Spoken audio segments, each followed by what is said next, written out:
Did both of you always, as you grew up and matured and started looking at, post-high school, college, a career, did you always have similar career paths, or was there enough of a difference in your interests to lead you in different directions at some point?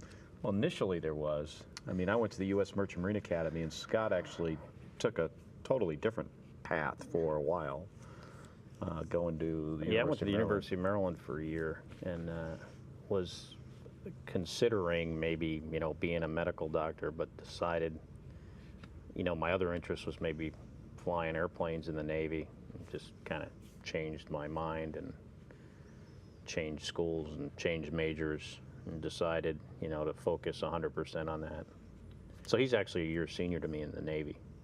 I actually remember going to visit him at the University of Maryland, probably towards the end of his first year, and then showing him all the pictures of Navy airplanes and telling him I was going to go ahead and do this. That's not how I remember it. And then he said something like, "Yeah, right. That sounds a lot better than being a doctor." It's not how I remember it. No fistfights on the set.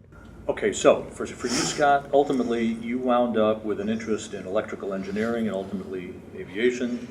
Mark, what piqued your interest in maritime engineering and transportation?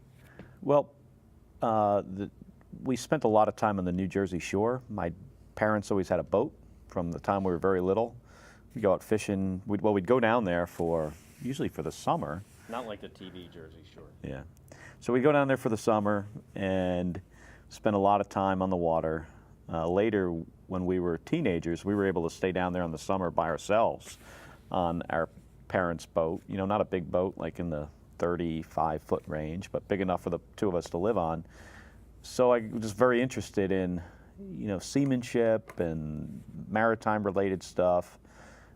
So probably when I was 13 or 14, I started looking at either going to the Merchant Marine Academy or the Naval Academy or the Coast Guard Academy. But the Merchant Marine Academy really got my interest. And for you, Scott? Well, plus our grandfather was an officer in the U.S. Merchant Marine and a fireboat captain in New York City, so that was, I think, also played a small part in the interest in, having a third mate's license, which I actually still have. I kind of kept it current all these years, and never actually thinking I would sail on the license. But the reason I went to the school that I did was because it was a, they had Navy ROTC there, and they also, it was a regimental type of environment. I thought it'd be better for me, giving more time to focus on schoolwork. And I was obviously right. Which one of you decided to become a pilot first? My recollection, it was me, but because he was a year ahead of me in college, he actually was in the Navy first and flew first, but that's just my recollection. Yeah, I'm not sure. And did that influence you to follow in his footsteps, basically? I was pretty committed to the Navy before he was, because I was on a Navy scholarship in college. Yeah, it's true. I mean, I actually looked at even going, hate to say this, but for a while I looked at going into the Air Force, and actually considered it, took the test, and they offered me, an option of going to Air Force flight school. And, but certainly I'm pretty convinced I took the, the right path there. Nothing against the Air Force people out there, but.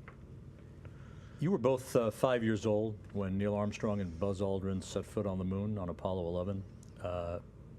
What recollection might you have of that at that age? And ultimately, was that a big influence on your developing an interest ultimately in aerospace or space flight itself? I don't think I have any recollection of Apollo 11 at all. I think at that age, I don't know what the situation was there, but I don't remember the significance, and I don't remember, man first taking the first steps on the moon. I do remember what I'm pretty sure was either Apollo 16 or 17, one of the later flights, a couple years later, and I was interested in it. It's one of those things when you're that age, you can be interested in something, but it just seems like it's so far off and so difficult to do that you don't really take a lot of time to consider it. And I do have a recollection of it. I can remember being in my, our living room, and our parents, sitting us in front of the television and having us watch it. But as far as did that influence me, certainly being an astronaut was something that like many kids, I was interested in, but I really never thought it would be a possibility.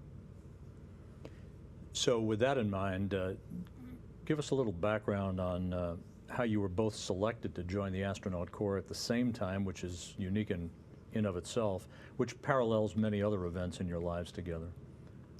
Well, we both wound up in the same test pilot school class. We didn't apply at the same time. I was in graduate school in Monterey on this combined program, and which includes going to the Naval Test Pilot School, and then Scott applied to Test Pilot School. We actually wound up in the same class. The school didn't even realize it until I think a week before we showed up, and Dick Clark, who now works here at NASA, was looking through the roster. He was the chief flight instructor at the time. And he noticed two guys with the same last name, which, that's kind of common, right? But then he noticed the Social Security numbers, and our Social Security numbers are 3 digits apart. And he was like, okay, well, these guys must be related, or actually, he realized we must be twin brothers. So after test pilot school, I'd say most test pilots apply at some point to the astronaut program, and we both did, and were fortunate enough to be selected to the same class in 1996. So Scott, it took you only 3 years after your selection before you flew in space for the first time as the pilot on STS-134, Hubble Space Telescope Servicing Mission. And Mark, you didn't fly until a couple of years later on your first flight, which went to the International Space Station. Was it frustrating for you, Mark, to see your brother fly first? Were those competitive juices flowing at the time? Not at all. He was the first American in our class to fly of 35. So it was great to, if it wasn't going to be me, it was great that it was Scott flying for the first time. And then I think it was probably 2 or 3 years later that I had the opportunity to fly on STS-108. So